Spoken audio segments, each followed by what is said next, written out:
गुप्ता एक बार फिर से अपने छोटे से चैनल धड़ गुप्ता है डॉक्टर का स्वागत करता हूँ। बहुत दिनों बाद मिलना हुआ आपसे। सर्दी का मौसम था इसलिए थोड़ा समय नहीं मिल पा रहा था, कुछ मैं घर के कार्य में भी व्यस्त था। आज मैं आया हूँ आपके पास एक बार फिर से आपके बोर्ड परीक्षा की तैयारी को थोड़ा और धार देने के लिए। आज मैं आपको बताऊंगा कि हिंदी जो मतलब जो लोग पहली बार पेपर दे रहे हैं, हालांकि लॉकडाउन की वजह से ज़्यादा क्लास चल नहीं पाया है और बहुत सारे ऐसी चीज़ें हैं, मतलब स्कूल भी बंद थे, लास्ट 2-3 महीने मिले हैं। तो सबसे पहली बात तो है कि देखिए बोर्ड परीक्षा जब भी होगी एक बात तो तय है कि वो अप्रैल से पहले नहीं होगी। अप्रैल मतलब मान लीजिए कि जो बोर्ड परीक्षा है वो कम से कम बोर्ड परीक्षा अप्रैल 2021 से पहले बोर्ड परीक्षा होना लगभग मुश्किल है। क्यों कहेंगे, क्यों तो मैं आपको बता दूं, क्योंकि पंचायत चुनाव है। पंचायत चुनाव क्या होते हैं? पंचायत चुनाव का मतलब है कि प्रधान का जो चुनाव होता है ना, प्रधान जी जो हैं उनका कार्यकाल बीत चुका है, तो प्रधान के चुनाव है। तो इसलिए आपका मतलब प्रधान के चुनाव के साथ साथ जिला पंचायत सदस्य वगैरह होते हैं, इनका भी चुनाव होता है। तो इसकी वजह से ये चुनाव कब होंगे? ये चुनाव आपके होंगे फरवरी में। तो जब फरवरी में ये चुनाव होगा ही, तो जाहिर सी बात है कि जब फरवरी 2021 में होगा तो ये लगभग मार्च तक जाएगा। तो हम ये कह सकते हैं कि मार्च के अंतिम और लगभग अप्रैल के प्रथम सप्ताह तक। तो थोड़ी हैबिट आपको बता दी जाए कैसे बोर्ड परीक्षा में लिखना है और क्या क्या चीजें ऐसी हैं जिनके हमें ध्यान देना चाहिए और कौन सी ऐसी चीजें हैं जो हमें किताब में नहीं लिखनी चाहिए, मतलब बोर्ड की कॉपी में उत्तर लिखते समय नहीं लिखनी चाहिए। कुछ लोग कहते हैं कि नाम लिखना चाहिए, जैसे निबंध वगैरह लिख रहे हैं या फिर एप्लीकेशन लिख रहे हैं तो नाम नहीं लिखना चाहिए। कुछ लोग कहते हैं कि नाम लिखना चाहिए। तो इन सब सारे बातों को मैं जवाब दूंगा। प्रश्न में सबसे पहले कौन से प्रश्न को हल करना चाहिए, जीवन परिचय पहले लिखें, अर्थ लिखें, व्याख्या करें या प्रश्नों के उत्तर दें, क्या ये सब करें, इन सब के बारे में बताएंगे आपको। तो जुड़े रहिए हमारे इस मजेदार वीडियो के साथ और अगर अच्छा लगे वीडियो तो चैनल को सब्सक्राइब कर दीजिए और लाइक कर दीजिएगा। चलिए शुरू करते हैं। तो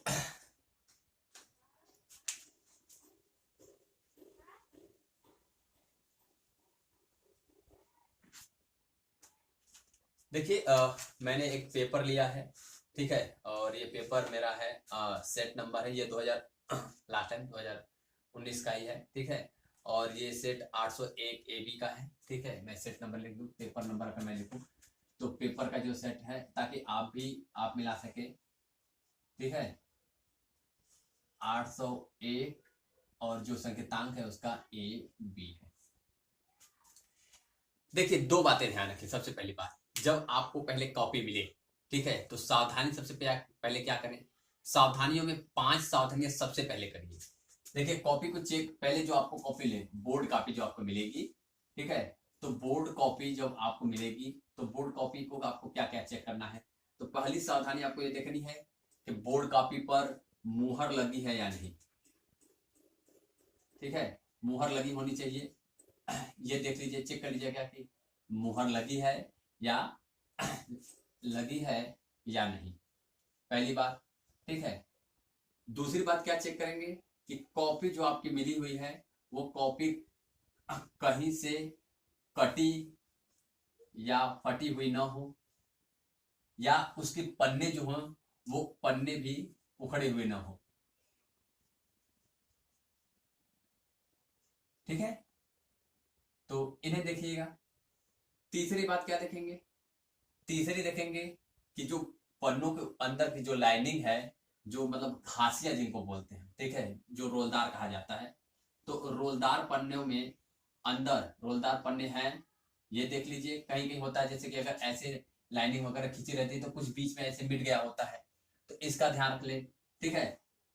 प्लस कभी कभी क्या होता है कि अंदर आप जब कॉपी आप लेंगे तो अंदर स्याही बहुत ज्यादा अंदर की तरफ, मतलब काली स्याही वगैरह लगी है, तो उस पर स्याही वगैरह नहीं गिरी है, ये देख लीजिएगा, ठीक है, स्याही न गिरी हो,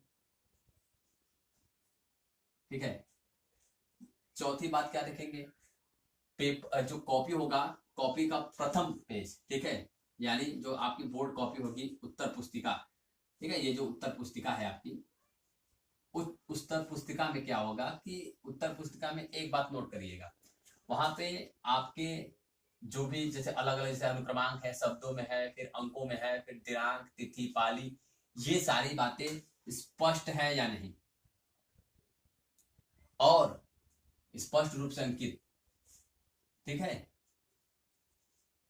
आप कहेंगे सर इससे क्या होगा, तो मैंने लगभग 6 से 7 साल गार्डनिंग की है हाई स्कूल बोर्ड में, और मैंने देखा है कि जो परीक्षक होते हैं कापियों पे इन पर भी ध्यान देते हैं।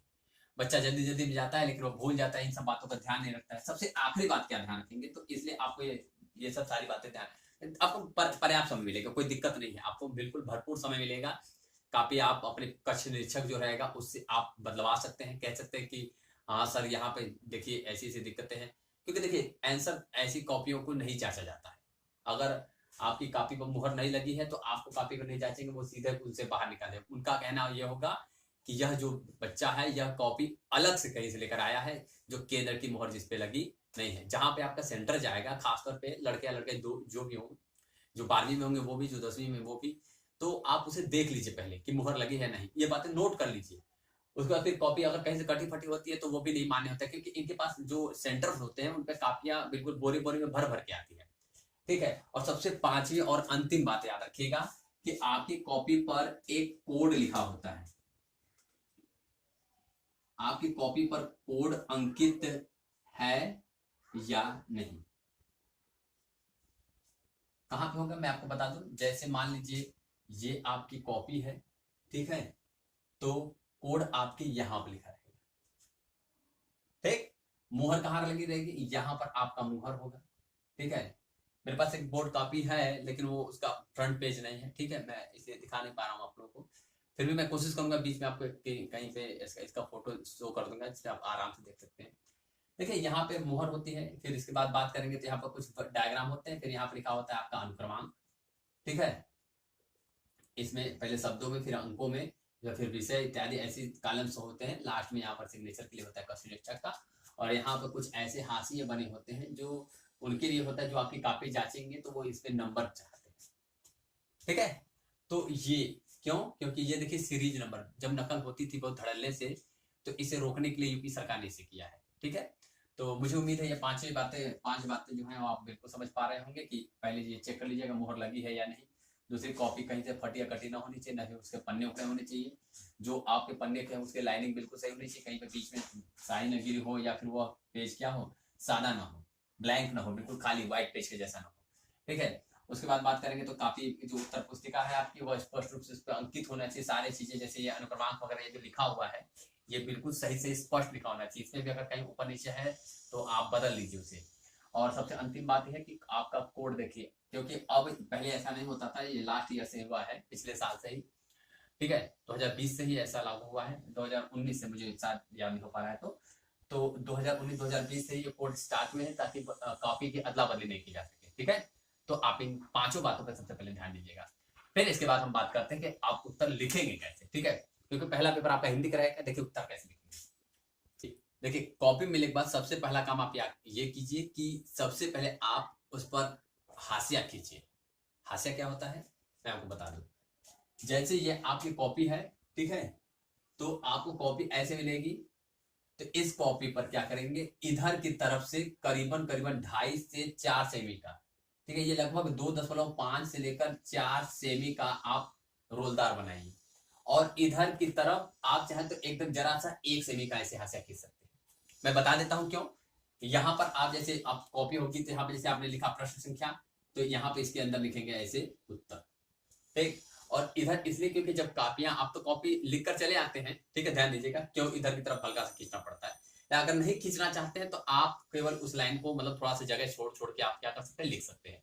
लेकिन एकदम किनारे तक नहीं लिखे। कुछ बच्चे होते हैं जैसे लिख रहे हैं तो बिल्कुल किनारे पन्ने के कोने तक लिखते हैं। ठीक है, तो क्या करते हैं कि अब इधर की तरफ आप क्या कीजिए, कोने में एकदम बिल्कुल लिखिए मत, थोड़ा सा कॉपी किनारे की जो है ना वो बची होनी चाहिए। मैं कॉपी दिखा रहा हूँ कि जी देखिए, जैसे ये एक कॉपी है, ठीक है, वो बोर्ड के जैसी है, ठीक है, तो ऐसे है, तो आप इसमें हाशिया खींचेंगे तो इधर की तरफ, जैसे मैं दिखा दूं आपको, ऐसे ही आपकी कॉपी हो गई, तो हाशिया खींचेंगे तो इतना हाशिया इधर की तरफ खींच दीजिए।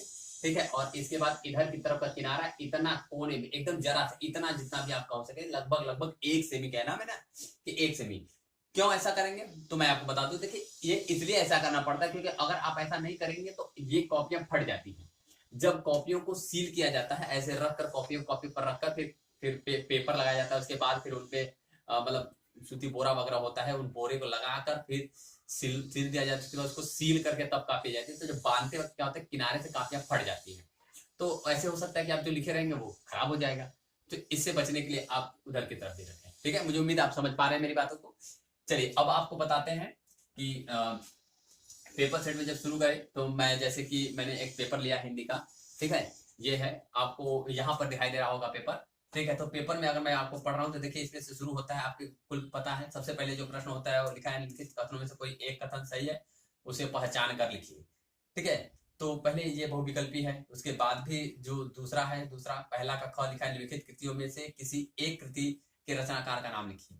तो कहने का मतलब क्या है, कहने का मतलब ये है कि आप इसे जब आप लिखेंगे, ठीक है, तो पहला प्रश्न बहुविकल्पी ये, तो अब हम सबसे पहले करें क्या, तो याद रखिएगा सबसे पहले आपको, कुछ बच्चे क्या करते हैं, गलती बहुत करते हैं, गलती क्या करते हैं, वो पेपर मिलता है तो पेपर मिलेगा तो पहले प्रश्न शुरू करेंगे लिखना और आखिरी तक लेके जाएंगे।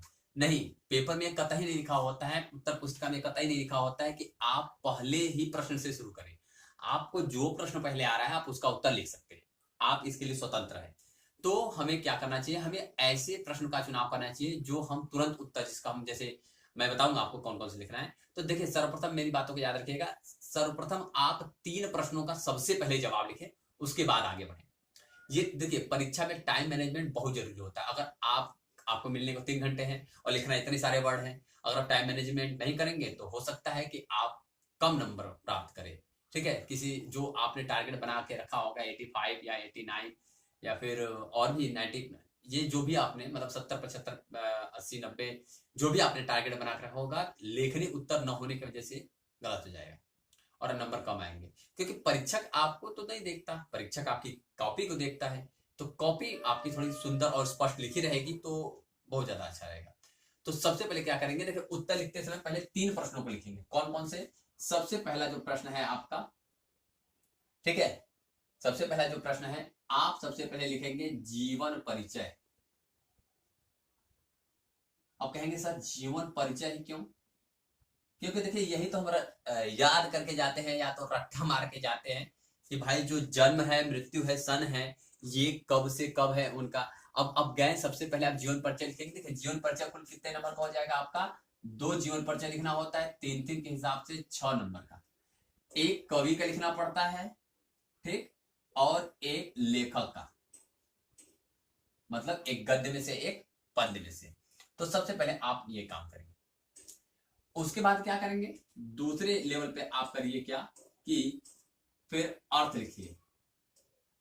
जो अर्थ होता है, संदर्भ अर्थ और व्याख्या होती है ना, वो करिए। ठीक, आए बात समझ में। फिर तीसरे नंबर पे क्या करिए कि आप निबंध लिखिए। अब कहेंगे सर ये तो निबंध आखिरी होता है, आप निबंध क्यों बोल रहे हैं। देखिए ये लिखने में ही आपको लगभग मैं उम्मीद करूं तो 1 घंटे से ऊपर का समय लग जाएगा, लगभग 2 घंटे मान लीजिए, या 2 घंटे से कुछ कम, 1 घंटा 45 ऐसा हो सकता है।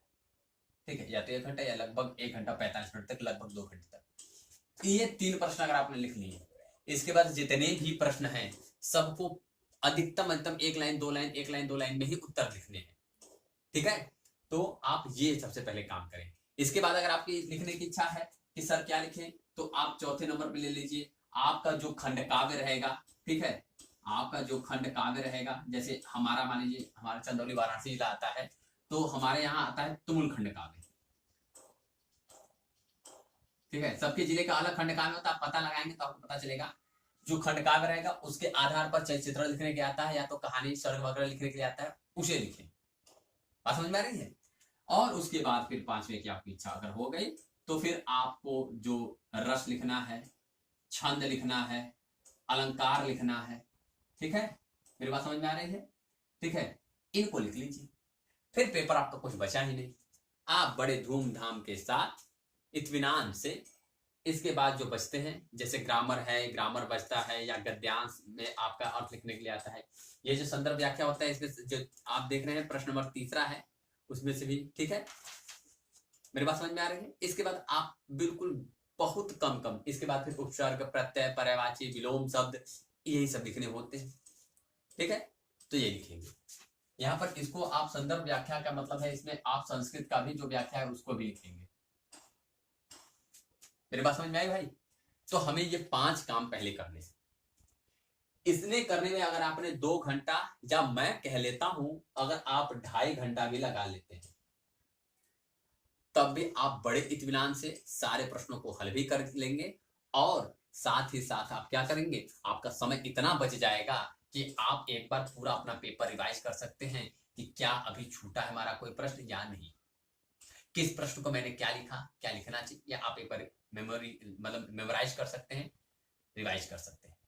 अन्यथा आप अगर पहले प्रश्न लिखना शुरू करेंगे, तो मैं ये तो नहीं कहता, लेकिन मेरा मानना है, व्यक्तिगत मेरा मन ये है, मत ये है कि आप अवश्य, आपका कुछ न कुछ अवश्य छूट जाएगा, और आप 3 घंटे के भीतर ये कतई नहीं कर पाएंगे। शुरू के जो 15 मिनट मिलते हैं उसी में आप ये खाका वगैरह तैयार कर लीजिए। ठीक है, तो चलिए अब मैं बताता हूं आपको कि उत्तर कैसे लिखिए।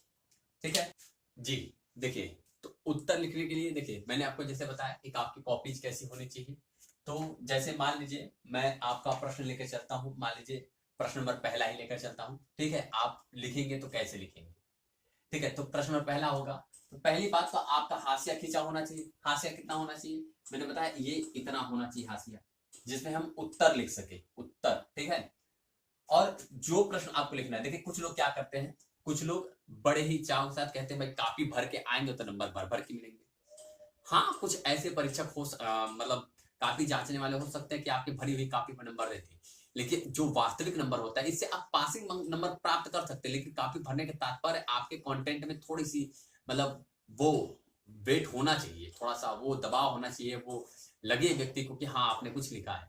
कुछ लोग प्रश्न लिखते हैं, फिर प्रश्न के बाद उत्तर, जैसे इसमें लिखा है कि मान लीजिए पहला प्रश्न आप देख रहे होंगे, यहाँ पे लिखा हुआ है कि निम्नलिखित में से कोई एक कथन सही, उसे पहचान कर लिखिए। वो पूरा लिखेंगे। यहाँ पर क्या करेंगे कि यहाँ पर डालेंगे प्रश्न, यहाँ पर ऐसे लिखेंगे प्रश्न संख्या 1 का क, ऐसे करेंगे, और इसके बाद लिखना शुरू करेंगे कि निम्नलिखित। ठीक है, ऐसे पूरा पूरा लिखेंगे। उसके बाद यहाँ पर डालेंगे ऐसे उत्तर, फिर जो उत्तर होगा वो उत्तर लिखते हैं। ये बिल्कुल गलत है, ये कतई। देखिए ये पुस्तिका के ऊपर डायरेक्ट लिखा है, मेंशन किया है कि यह आपकी जो कॉपी है यह उत्तर पुस्तिका है। क्या है? उत्तर पुस्तिका। और उत्तर पुस्तिका का मतलब है कि आप इस पर केवल उत्तर लिखेंगे, प्रश्न नहीं। प्रश्न को तब कहेंगे प्रश्न क्या है, तो प्रश्न के लिए उसने आपको प्रश्न पत्र खुद ही दिया है, प्रश्न पत्र दे दिया है, आप प्रश्न संख्या को मेंशन करेंगे एकदम साफ साफ बड़े बड़े अक्षरों में, ऐसे हाशिया आपका खींचा होगा। आप आराम से यहां पे लिखिए प्रश्न संख्या, जो आपका प्रश्न है पहले का क है, तो आपने यहां लिख दिया क। मेरी बात समझ आए? प्रश्न संख्या पहले का क। अब इसके बाद इस लाइन को छोड़ दे, दूसरे लाइन में यहां पे लिखेंगे उत्तर। अब इस विकल्प में लिखने में दिक्कत क्या है कि जो विकल्प देखिए उसे लिखा है, सीधे बताया उसने कि कथन सही है उसे पहचान के लिखना है, जो सही कथन है उसे लिखिए। अगर मान लीजिए जैसे कि एक, जैसे इसमें है कि प्रेमचंद एक प्रमुख नाटककार थे, ठीक है, या फिर डॉक्टर श्याम सुंदर दास प्रसिद्ध कवि थे, या ध्रुव स्वामी जयशंकर प्रसाद के नाटक है। ठीक है, तो हालांकि इसमें सही विकल्प है ध्रुव स्वामी जयशंकर प्रसाद के नाटक, बिल्कुल सही है। तो हमारा अगर उत्तर वो सही है तो हम डायरेक्ट लिखेंगे कि ध्रुव स्वामिनी, हम यहाँ पर डायरेक्ट लिखेंगे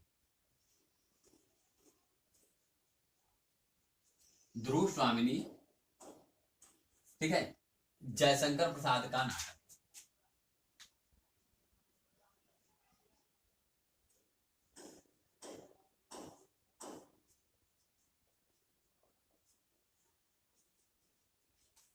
और इसके आगे आप ये चुपचाप लिखते हैं, कुछ लिखने के बाद इसे टिक लगाते हैं, इसकी आवश्यकता नहीं है, वो आपने जो सही था वो आपने उसे लिख लिया। इसी तरह जब अगले प्रश्न पढ़ेंगे तो फिर आप फिर वापस से, जब आपको लिखना है इसके आगे, तो फिर वापस से आप लिखेंगे प्रश्न संख्या, जो आपका प्रश्न होगा वो प्रश्न संख्या, ये काले पेन से होना चाहिए, हो सके तो स्टिक का प्रयोग कीजिए, जेल पेन का उपयोग कीजिए, या तो स्केच पेन का उपयोग कीजिए। तो आप आगे जो भी प्रश्न क्या है, जैसे अब मैं आपको बताता हूं कि फिर आप जैसे ये ऐसे ही आप इसमें से सब लिख लेंगे। जैसे अगर आपको लिखना है किसी एक कृति का रचना का और रचना का, तो रचना इधर लिख लेंगे। जैसे मान लीजिए नरसिंह नारायण या भूतनाथ या साहित्य अवलोकन किसी का लिखना है, इधर लिखेंगे, उत्तर ऐसे डालकर आगे लिख देंगे। अब मैं आपको जैसे बताता हूँ कि जो अर्थ लिखने के लिए आता है कि संदर्भ कैसे लिखे, तो उसमें भी इसी तरह करेंगे कि क और ख में से सर करना है तो हम कैसे लिखें। तो जैसे मान लीजिए प्रश्न नंबर चौथा, देखिए आपकी स्क्रीन पर दिखाई दे रहा होगा, प्रश्न नंबर चौथा है, तो उसमें बोला कि किसी एक का करना है, क और ख देकर लिखा हुआ है। तो पहले में देखा है यही कहीं पर बिखर गई वह भंग विजय माला सी, ये झांसी की रानी की समाधि से आया सुभद्रा कुमारी चौहान ने लिखा है। तो इसमें अब हमें लिखना है, तो प्रश्न संख्या हो गया 4। अगर आपको इसमें से देख लीजिए जो आपको कंठस्थ हो, जिसके कवि लेखक हो उन्हीं को चूज करिए। तो पहले का है तो हम यहाँ पे लिखेंगे डायरेक्ट क, बस इसको आप ऐसे या तो ऐसे भी कर सकते हैं अगर आप विराम ऐसे अंडरलाइन मतलब कॉमन लगे तो, ठीक है। अब इसके बाद फिर उसी तरह आगे यहाँ पे लिखेंगे आपका उत्तर, यहाँ हेडिंग बनेगी आपका संदर्भ। फिर जो आप लिखते हैं कि प्रस्तुत पद्यांश हमारी पाठ्य पुस्तक, ठीक है, जो भी आप जैसे संदर्भ याद किए हैं, प्रस्तुत पद्यांश हमारी पाठ्य पुस्तक। इसमें ध्यान देने योग्य वाली क्या बात है, सबसे पहली बात है कि पाठ का नाम और लेखक यानी कवि जो भी रहे उनका नाम आपको काले पेन से लिखना है और अंडरलाइन करके लिखना है, ठीक है। तो जैसे पाठ का नाम है झांसी की रानी की समाधि पर, झांसी की रानी की समाधि पर, अगर ये हमारा पाठ है तो आप इसको ऐसे इन्वर्टेड कॉमा में लिखेंगे और इसको या तो अंडरलाइन कर दीजिए या तो काले पेन से लिख दीजिए। और इनकी जो लेखिका है सुभद्रा कुमारी चौहान,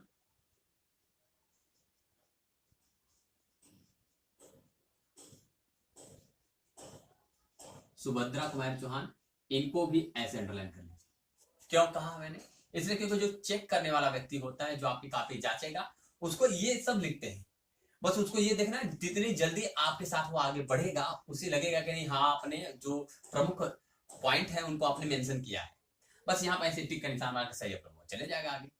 यही काम आपको जब आप जीवन परिचय लिखें तब भी करें, जब आप निबंध लिखें या व्याख्या करें। निबंध में जैसे कोई ऐसा कोटेशन आपने डाल रखा है, जैसे मान लीजिए वृक्ष के बारे में या पर्यावरण के बारे में लिखा है, तो आप कोई स्लोगन या कोई कोटेशन आपने डाल के रखा है कि वृक्ष हमारे जीवन साथी या एक वृक्ष 10 पुत्र समान, तो ऐसे करके आप उसको मेंशन कर सकते हैं, जिससे एक अलग फ्लो बनता है और परीक्षक आपकी कॉपी पर रुचि दिखाता है और आपको जितने नंबर मिलने चाहिए उतना नंबर मिलता है। अगर आपने सामान्य सा लिखा है सबके जैसा बिल्कुल सारा कॉपी को अपने नीला पेन से भर के रखा है और आप उम्मीद करते हैं कि आपको थोड़ा अच्छा नंबर मिलेगा, तो कतई नहीं होगा, ठीक है। मैंने कॉपी को देखा भी है बहुत जब गार्डनिंग की है, मैंने देखा है कैसे किसको नंबर कितने मिलता है, कैसे मिलता है, ज्यादा मिलता है कम मिलता है, वो भी अनुभव के आधार पर मैं आपको बता रहा हूँ। जो मैंने 6 साल की गार्डनिंग की है, बोर्ड परीक्षा में काफी जांचने का जो अनुभव है, कापियों को फिर सीलिंग वगैरह जो होता है उसके आधार पर मैं आपको बता रहा हूँ बच्चों को लिखना कैसे चाहिए। पढ़ने में बहुत अच्छे बच्चे होते हैं जिनके नंबर कम आते तो बाद में कहते हैं कि सर हमारा नंबर कम आया है। तो नंबर कम आया इसका कारण क्या होता है, इसका कारण उनकी लेखनी में त्रुटि होती है। उन्हीं लेखनियों को आज मैं आपको बता रहा हूं कि कैसे आपको कॉपी लिखनी चाहिए। मायने ये नहीं रखता कि हमें कितना अच्छा आता है, मायने ये रखता है कि हम कितना अच्छा प्रस्तुत करते हैं अपनी कॉपी। परीक्षक सामने आप खड़े थोड़ी नहीं, उसके पास तो है आपकी वो कॉपी, जो कॉपी आपने लिखी है आपकी वो कॉपी है, इस कॉपी से इसको मतलब है। इस कॉपी पे आपने मान लीजिए आपको बहुत अच्छा आता है और आपने इस कॉपी पर कुछ भी नहीं लिखा है, केवल 2-2 लाइन लिखकर छोड़ देते, उसको क्या पता कि आपको बहुत सारा आता है। जो मूल्यांकन उसको कॉपी से कर दिया, तो कॉपी पे अच्छा लिखावट हो, यही प्रयास मेरा था इस वीडियो के थ्रू। चलिए, मुझे उम्मीद है अगर आपको और कहीं भी कोई समस्या हो, इसमें कॉपियां इसी तरह सब में लिखना है और से लिखना है, अगर कोई भी आपको क्वेरी चाहिए कि सर और किसी विषय का हम कैसे लिखें या कोई समस्या आ रही हो, तो आप नीचे कमेंट बॉक्स में मुझे कमेंट करके पूछ लीजिए, मैं आपको बता दूंगा। और धीरे धीरे सारी चीजों को मैं इसी तरह हैंडल करूंगा। आप इत्मीनान रखें, अप्रैल 2021 से पहले बोर्ड परीक्षा नहीं होगी, सारे कोर्स कंप्लीट होंगे, बस समय मुझे लग रहा है थोड़ा सा, ठीक है। मुझे उम्मीद है आपको वीडियो पसंद आएगी, पसंद आए तो लाइक और सब्सक्राइब करना ना भूलें और घंटी दबा के जाए। धन्यवाद।